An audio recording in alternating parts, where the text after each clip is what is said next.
Boom, listen, I remember your career, but I don't remember it at the very beginning.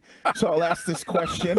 I don't know if you were born then. No, believe me, I was born. I was born. It was but before television. Yeah, I was very young. When you look at a young quarterback like Drake Maye, and I don't know if you're ever in this situation, what becomes the most important thing for the young quarterback, especially December, heading into the playoffs, on how he has to play and what he needs to do?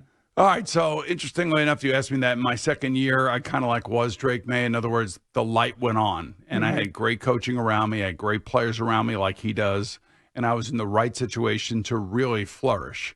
And, that was 1985, by the way, Jermaine. I was 10 years old. I do remember the Bears and Patriots Super Bowl song.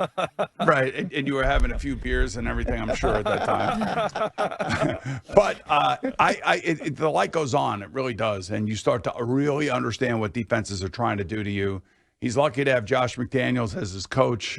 He's got everything around him that he needs, a quality running game, quality offensive line, even though the offensive line has been banged up. Buffalo's offensive line is banged up, and yet they still score as many points as they did the last two games. So you got to make do with what you have. But I will also say for him, it's just not to put too much pressure on himself. He knows how important these games are, the expectations that come along with them. Stay healthy. Don't drink a lot of alcohol. Don't try to celebrate too much because you haven't accomplished anything just yet.